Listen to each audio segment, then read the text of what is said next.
جد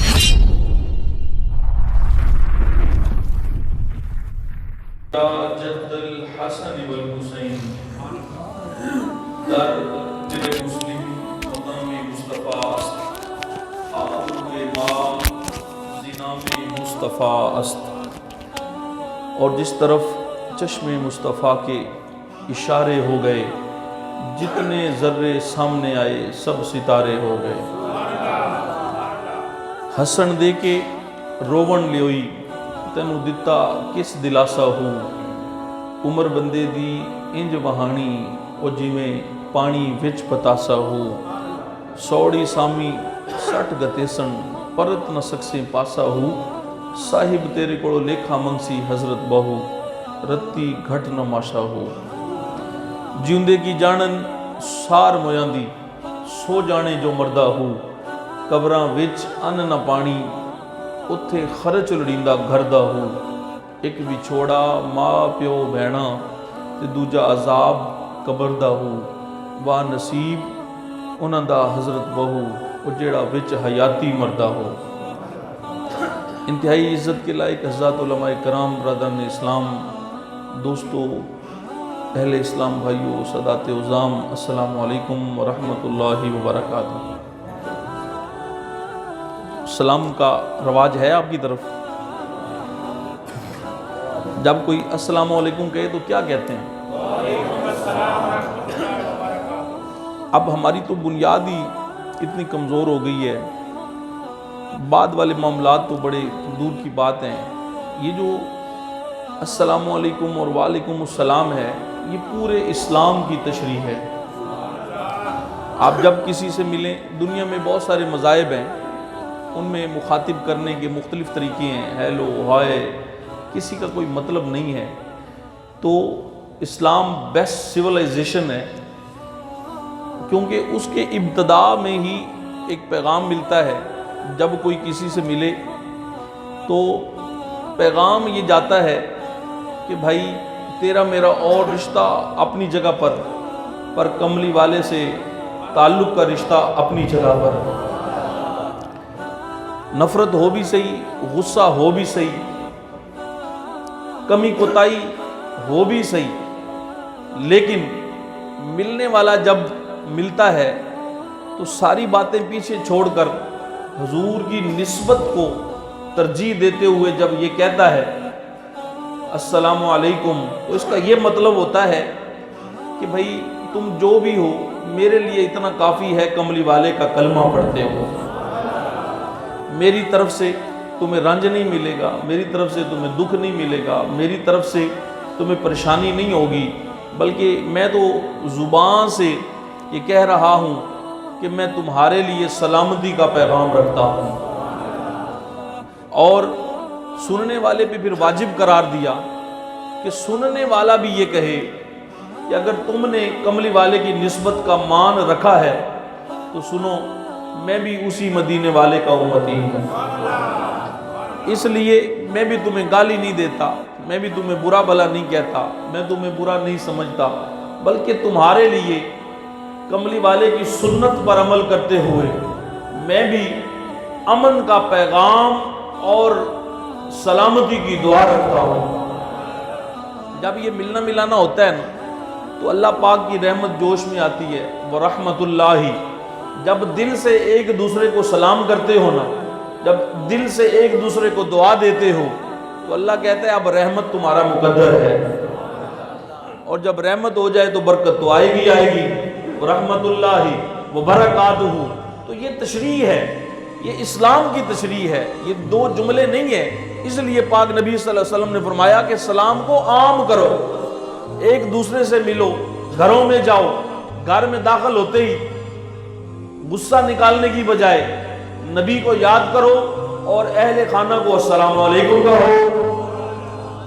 لیکن آپ نے، میں نے کبھی اسلام کو سمجھنے کی کوشش ہی نہیں کی، ہم اپنے حساب سے معاملات کو چلا رہے ہیں۔ میرے دوستو، زندگی بڑی مختصر ہے اور دل نہیں کرتا، لیکن پھر مرنا پڑتا ہے۔ بڑی بندہ کوشش کرتا ہے، کرنی چاہیے، ڈاکٹروں کے پاس دعاؤں کا سہارا لیتا ہے اور فائدہ ہوتا ہے، لیکن آخر کار آپ کو اس مرحلے سے گزرنا ہے. اس بات کو جتنی جلدی تسلیم کر لو گے نا کہ میں نے مرنا ہے، اتنی جلدی تم کامیاب ہو جاؤ گے. کیونکہ اگر پتہ ہوگا جس گھر میں رہ رہا ہوں یہ میرا نہیں ہے، میں نے چھوڑ کے جانا ہے، جس دکان اور مکان کے لیے میں جھوٹ بول رہا ہوں، میں دغا دے رہا ہوں، میں حق مار رہا ہوں کسی کا، جب پتہ ہوگا کہ یہ میرا نہیں ہے تو آپ جھوٹ نہیں بولو گے، آپ فریب کاری نہیں کرو گے، دھوکہ نہیں دو گے. کیونکہ آپ کو پتہ ہوگا یہ میرا نہیں ہے، مجھ سے پہلے کوئی اور تھا، آج تھوڑے لمحے کے لیے، چند سالوں کے لیے امانتاً میرے پاس ہے، جب مر جاؤں گا پچھلے پتہ نہیں اس کا کیا حشر کریں گے. تو تم اس کے لیے جھوٹ نہیں بولو گے، اس کے لیے وقت ضائع نہیں کرو گے، بلکہ اپنے اللہ کو راضی کرنے کی کوشش کرو کہ جس کی بارگاہ میں تم نے پیش ہونا ہے. تو یہ جتنی جلدی یہ پیغام ہے، یہ جب آپ سوگ پر آتے ہیں، مرگ پر آتے ہیں، یہ جو اکٹھا ہونا ہے یہ کوئی رسم نہیں ہے. ہمارے پاس تو حالات اتنے مخدوش ہو گئے ہیں کہ لوگ نکاح کو بھی کہتے ہیں جی رسم نکاح.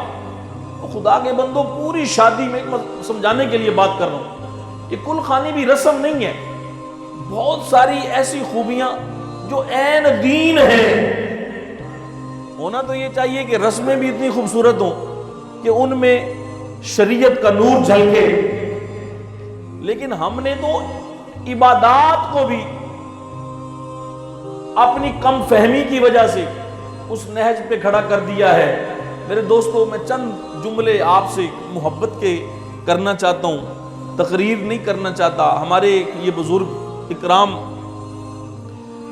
آپ تھوڑا تھوڑا آگے تشریف لیں، اگر آپ کے آگے جگہ ہے نا تھوڑا سا آگے، تھوڑا تھوڑا، تاکہ آنے والوں کے لیے پریشانی نہ ہو. تھوڑا سا ہمت کریں، چل کر آ گئے ہیں تو یہ آپ کوئی نیگیٹیوٹی نہیں، آپ کا پلس پوائنٹ ہے.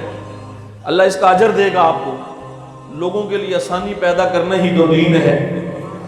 اور ویسے بھی محفل کے آداب یہ ہیں کہ جڑ کر بیٹھو، کوئی بھی بندہ کام کرے تو اچھے طریقے سے کرنا چاہیے. تو آج ہم خراج محبت پیش کریں گے اپنے ان بزرگوار کو جو بھی تھے لیکن نبی کے عاشق تھے، جو سلطان العارفین سخی سلطان بہو کے دیوانے تھے. اگر نہ ہوتے تو میں آپ کے درمیان میں نہ ہوگا. میں اگر آپ لوگ آئے ہیں نا اس دعا میں، کیوں آئے ہیں؟ اور بھی تو لوگ فوت ہوئے ہوں گے نا، آپ ہر جگہ تو آپ نہیں گئے ہوں گے، وہیں جاتے ہو نا جہاں تعلق ہوتا ہے. تو اگر ہم، بات یہ نہیں کہ میں آیا ہوں، بات یہ ہے کہ سلطان باہو کی بارگاہ سے کوئی آیا ہے. تو یہ محبتوں کا سلسلہ ہے، اور زندگی میں ایسا تعلق بناؤ جو مرنے کے بعد تمہاری قبر روشن کر سکے. اگر اللہ نے اولاد بھی دی ہے تو ان کو ایسا تو بنانا چاہیے تمہیں. وہ ڈاکٹر بنے، وہ انجینئر بنے، وہ بیوروکریٹ بنے، وہ سب کچھ بنے، پر تیرا بیٹا اگر عاشق رسول نہیں ہے تو تیرے پاس کچھ بھی نہیں ہے.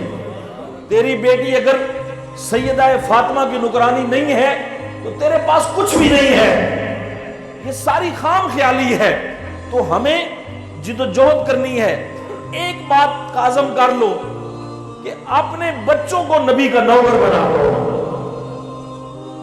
اس کا مطلب یہ نہیں ہے کہ وہ ڈاکٹر نہیں بنیں گے، اس کا مطلب یہ بھی نہیں ہے وہ انجینئر نہیں بنیں گے، اس کا مطلب یہ بھی نہیں ہے وہ افسر نہیں بنیں گے. فرق اتنا ہوگا جب یہ دنیا کے نوکر بن کر ڈاکٹر بھی بنیں گے تو منہ سے کہو گے یہ ڈاکٹر نہیں، یہ کسائی ہے. یہ جج بن جائیں گے تو منہ سے کہو گے یہ رشوت خور ہے، یہ حرام خور ہے. رشوت حرام ہے نا بھائی. جب کسی کو جھوٹ بول کر کسی غریب کا پیسہ کھاتے ہو تو حرام ہے نا. اور جب حرام کھائیں گے، جب آپ اور میں ہی فرق نہیں کریں گے حلال اور حرام میں، بچوں کو حرام کھلائیں گے تو کیسے توقع کرو گے وہ تمہارے فرما بردار ہوں گے؟ وہ تم سے جھوٹ نہیں بولیں گے تو کیا کریں گے؟ وہ تمہیں دغا نہیں دیں گے تو کیا کریں گے؟ وہ معاشرے کا ناسور نہیں بنیں گے تو کیا کرو گے؟ اس لیے تھوڑا سا اپنے آپ کو جھنجھوڑو. جس راستے پر تم چل رہے ہو وہ تم خود کو دھوکہ دے رہے ہو. اور ہماری حالت تو یہ ہے کہ مرنے والے کے ساتھ بھی ہم انصاف نہیں کرتے. جب جنازے میں آتے ہیں، جب کل خانی میں آتے ہیں تو یہی کہتے ہیں بھائی جی انہاں نو منہ بھی کھانا ہے، او بھائی انہاں تھوڑا نا بھی منہ ویکھیا تے گزارا ہو جائے گا، جی کملی والے نے ویکھ لیا تے بیڑا پار ہو جائے گا۔ تھوڑی دیر کے لیے یہ نہ سوچو کہ تم ان کے لیے آئے ہو، تھوڑی دیر کے لیے یہ سوچو تم کملی والے کے لیے آئے ہو، کیونکہ جانے والا نبی کا امتی تھا نا بھائی۔ اور جب اس نیت سے آتے ہو نا، دعا میں شامل ہوتے ہو، تو آپ جنازہ دعا ہے اس کا آغاز کہاں سے کرتے ہو؟ اللہم اغفر، بولو تو صحیح ہے، اور جن کو آتا ہے ان کو تو پتا ہے اللہم اغفر لحینا، اور دعا کے لیے آئے تھے مرنے والے کے لیے، لیکن اللہ کہہ رہا ہے اپنی مرضی سے تو نہیں نہ مانگ رہی، حضور کی سنت ہے جنازے کی دعا کا آغاز تو زندوں کے لیے دعا سے کر رہے ہو، تو اللہ کیا یہ پیغام ہے، اس کو سمجھو۔ اور جس کے لیے دعا کرنے آئے تھے نا، اگر دنیا داری کے لیے آئے تھے تو کوئی فائدہ ہی نہیں ہے، اگر دین کی نسبت سے آئے تھے، نبی کا نوکر سمجھ کر آئے تھے، اللہ کی رحمت کا پیرا سمجھ کر آئے تھے، کملی والے کے پیار میں آئے تھے، امت مسلمہ کا فرد ہونے کی وجہ سے آئے تھے، تو اللہ کہتا ہے اس کی بات تو بعد میں کروں گا، تیرا بیڑا پہلے پار کر دوں گا۔ وہ ایک دوسرے کے لیے دعا کرنا ہی تو دین ہے۔ کملی والے کی سب سے بڑی سنت کیا ہے؟ حضور کا سب سے بڑا جو طریقہ حسن ہے وہ کیا ہے؟ ویسے تو کملی والا اسوہ حسنہ ہے، اللہ نے کیا کہا کہ نبی کے ہر طریقے میں حسنہ ہے، برکت ہے، رحمت ہے، نیکی ہے، عروج ہے، کمال ہے۔ تو اپنی مرضی سے جیے گا تو گندگی ہوگی، جب نبی کے حسن پہ پہرا دے گا تیرے اندر سے بھی خوشبو آئے گی۔ تو آج کا پڑھا لکھا، آج کا نام نہاد سکولر، آج کا اپنے آپ کو کچھ بھی کہلانے والا، جب وہ حضور کی سنت سے دور ہے تو تمہیں سمجھ جانا چاہیے کہ یہ اپنا نقصان کر رہا ہے، اور جب کوئی اپنا نقصان کر رہا وہ تیرا بھلا کیسے کرے گا؟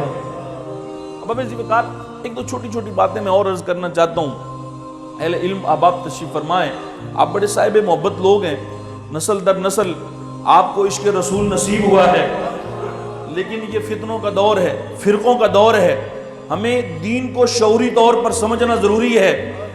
آپ میں سے اچھا بہت خوبصورت تلاوت کی حضرت علامہ صاحب نے، بڑا دل خوش ہوا۔ آپ کو پتہ نہیں قرآن سے لگاؤ کتنا ہے، مجھے تو اس کا اندازہ نہیں، لیکن جس سلطان باہو کی نسبت سے میں آیا ہوں وہ تو پیدا ہی حافظ قرآن ہوا تھا۔ یہ جو پیری مریدی ہے نا، یہ جو استادی شاگردی ہے، ارے خدا کے بندو، یہ عقیدت بہت بڑی نعمت ہے، بہت بڑی رحمت ہے۔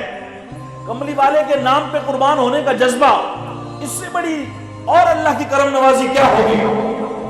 لیکن ہم پیروں کو ماننے والے ہیں، لیکن ہم کیا سمجھتے ہیں کہ پیر کو مرشد کے روپ میں ہونا چاہیے۔ مرشد کیا ہے؟ رشد، ہدایت، اور ہدایت کا تعلق قرآن سے ہے، اور جس پیر صاحب کو قرآن ہی نہ آتا ہو وہ تمہیں کیا سکھائے گا؟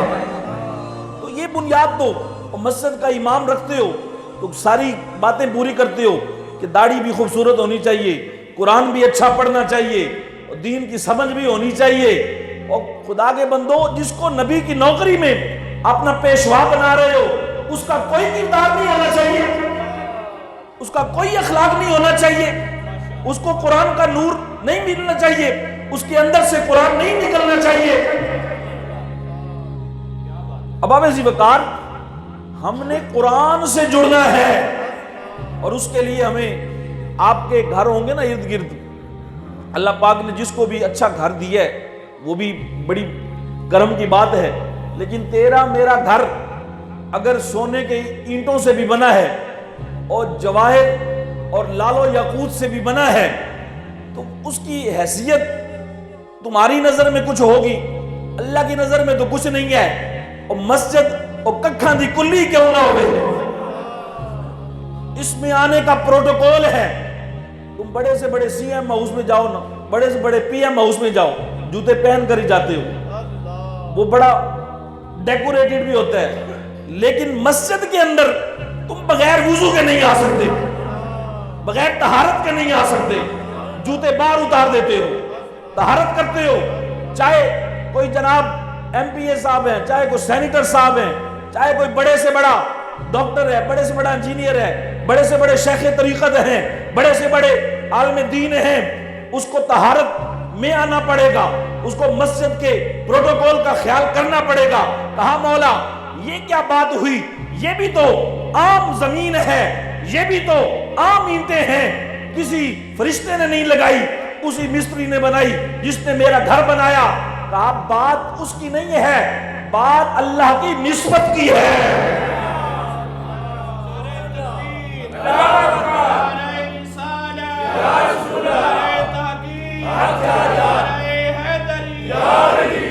کہا مولا گھر تو رہنے کے لیے ہوتا ہے، مسجد اللہ کا گھر، تو تو رہنے سے پاک ہے، تو تو آنے جانے سے پاک ہے، یہ تو نے اللہ کا گھر کہہ کر یہ ڈکلیئر کر دیا تو اس کی کیا وجہ ہے؟ کہا اس لیے کہ ان کو اپنے گھروں میں سکون نہیں ملے گا، ان کو اپنے گھروں میں چین نہیں ملے گا، یہ کملی والے کے امتی ہیں، اس لیے میں نے نبی کے صدقے میں یہ بھی پسند کر دیا کہ اینٹوں کا ہی صحیح، گارے کا ہی صحیح، اپنے محلے میں ایک جھونپڑا ہی صحیح یہ بنا لیں، اس کو میرے نام کر دیں۔ گھر تحفظ کے لیے ہوتا ہے، یہ اپنے گھروں میں غیر محفوظ ہیں، میرے گھر میں آئیں گے تو محفوظ ہو جائیں گے، ان کا ایمان بچ جائے گا، ان کا اٹھنا بیٹھنا کسی کام آ جائے گا، اور ان کی بخشش کا بھی ذریعہ بنا دیا ہے۔ یہ جو اینٹیں ان کے گھروں میں لگی ہیں وہ تو ان کے ساتھ ہی مر جائیں گی، جو گھر اللہ کے گھر مسجد میں جو ان کا روپیہ دھیلا خرچ ہو گیا ہے وہ ان کے ساتھ قبر میں بھی جائے گا۔ تو میں نے ان کا اکاؤنٹ کھول دیا ہے، یہ اس میں جمع کرواتے جائیں، کیش قبر میں ہوگا، حشر میں ہوگا۔ میرے دوستو میں آپ سے یہ کہنا چاہتا ہوں، ہم نے مسجدوں کو آباد کرنا ہے، ہم نے ان ممبر و محراب کو سجانا اور سنوارنا ہے، اس لیے کہ کل جب تم مر جاؤ، میں مر جاؤں، تو ہمارے لیے جب دعا کی جائے تو لوگ پتہ نہیں، جیسے کسی کے لیے اپنی طرف دیکھو کہ تم کتنے درد سے دعا کر رہے ہو، اور تمہارے لیے بھی تو ایسی لوگ دعا کریں گے نا، اور جتنی تکلیف سے تم کسی کے لیے، اگر کسی کو درد محسوس ہے، کوئی کسی کو دعا کرتے وقت بھی تکلیف ہے اندر، تو ظاہر مبارکباد کا لائق ہے، لیکن جیسے کسی کے لیے دعا کر رہے ہو ویسی تمہارے لیے ہوگی نا۔ لیکن تمہارا کوئی مال مسجد میں خرچ ہوا ہوگا نا، کوئی دعا کسی نے نہ بھی کی تو تمہیں مسجد ہی کفایت کر جائے گی۔ بابی وقار، آج ہم فرقوں میں تقسیم ہو گئے، اور میں آپ سے یہ کہنا چاہتا ہوں یا رسول اللہ کوئی فرقہ نہیں ہے، اہل سنت و جماعت جماعت ہیں، فرقہ نہیں ہے، اور یہ آج کی بات نہیں ہے، یہ وہ حسن ہے نبی پہ قربان ہونے کا جو صدیق اکبر نے ہمیں سکھایا ہے، جو فاروق اعظم نے ہمیں سکھایا ہے، جو عثمان غنی نے ہمیں سکھایا ہے، جو مولا علی نے ہمیں سکھایا ہے، جو حسین پاک نے سر سجدے میں کٹا کے ہمیں سکھایا ہے، جو کٹے ہوئے سر نے نیزے کی ینی پہ چڑھ کے قرآن کی تلاوت کر کے ہمیں سکھایا ہے، جو غوث پاک نے ہمیں سکھایا ہے، جو سلطان باہو نے ہمیں سکھایا ہے، جو داتا علی اجمیری نے ہمیں سکھایا ہے، جو معین الدین اجمیری نے ہمیں سکھایا ہے، یہ کوئی نئی بات نہیں ہے، اس لیے آپ کنفیوز نہ ہوا کریں، اور اپنے آپ کو ایک بات بنیاد بنا لیں۔ سوشل میڈیا کا دور ہے، آپ بڑے بڑے اسکالر دیکھیں گے بول رہے ہوتے ہیں ایسے، جناب یہ مفتی صاحب ہیں،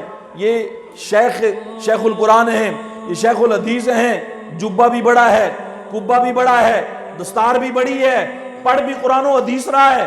میں ایک بات آپ کو، ہم تو ادب والے لوگ ہیں ہر کسی کا، لیکن آپ کو ایک بات بنیاد دینا چاہتا ہوں، سمجھانا چاہتا ہوں، اسلام کی جو بنیادی تربیت ہے وہ ہے ادب۔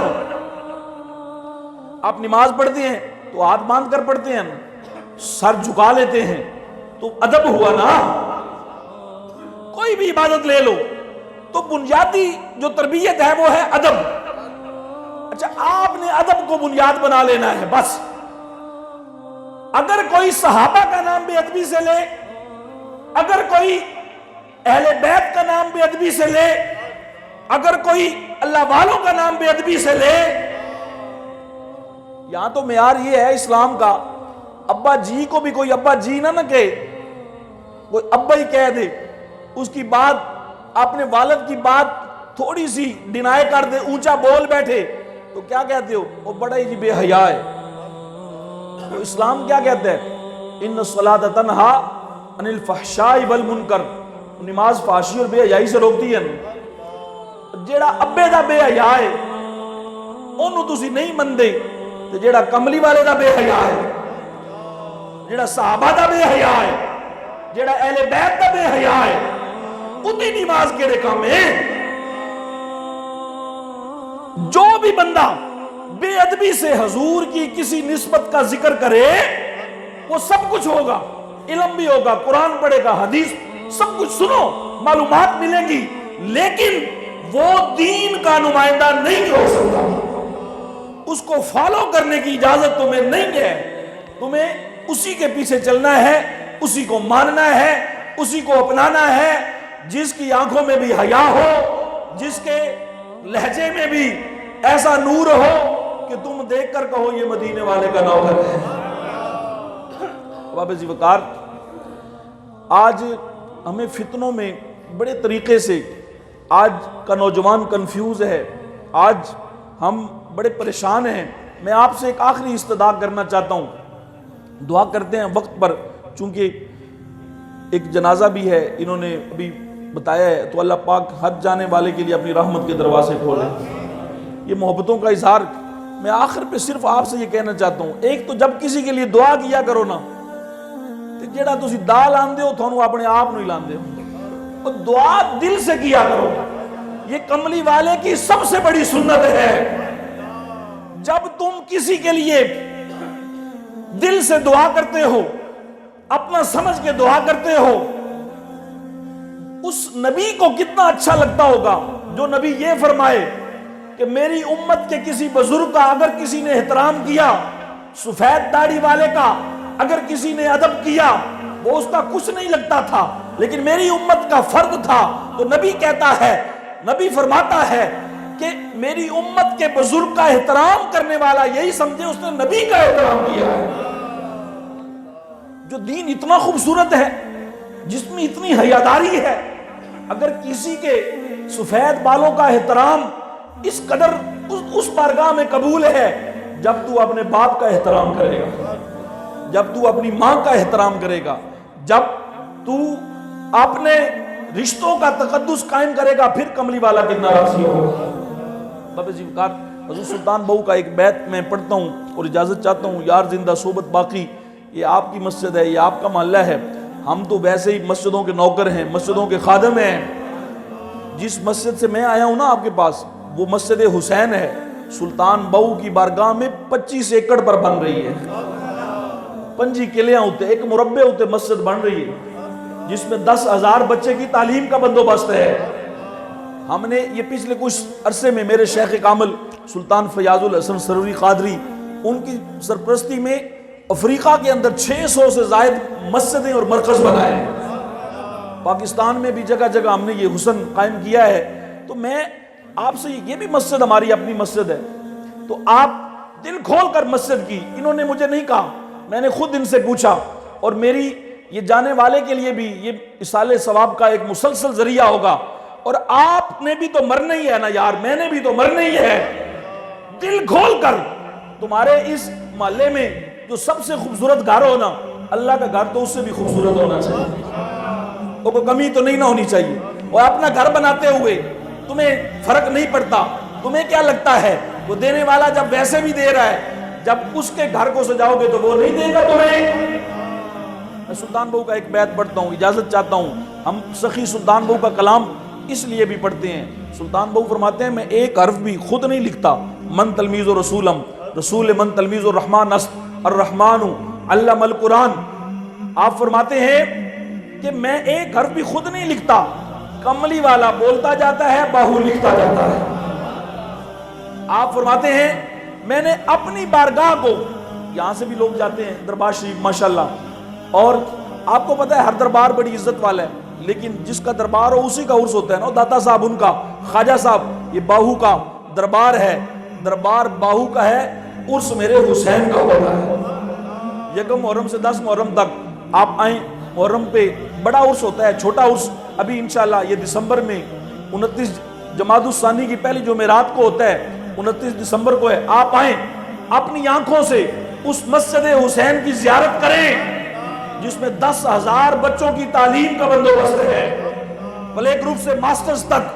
الحمدللہ ابھی یہ دعا ہو جائے گی، اور میں یہاں جو ہمارے پرانے دوست پیر بھائی ہیں خاص کر، آپ ضرور یہاں پہ تشریف، اسی محلے میں یہ یونائٹڈ سکول بنا ہوا ہے، یہ بھی میرے سلطان بہو کا آستانہ ہے، ہم وہاں پر کوئی تنظیمی گفتگو کریں گے۔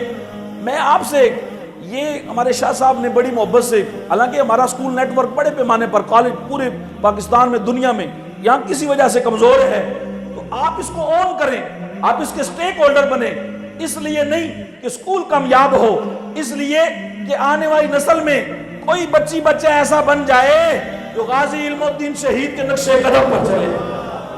جو لوگ ممتاز قادری کو سمجھ نہیں سکے، لیکن ہمارا ارادہ یہ ہے کہ ہر بچہ اور بچی ممتاز قادری بن جائے۔ وہ باتوں سے نہیں بنے گا، وہ تقریر سے نہیں بنے گا۔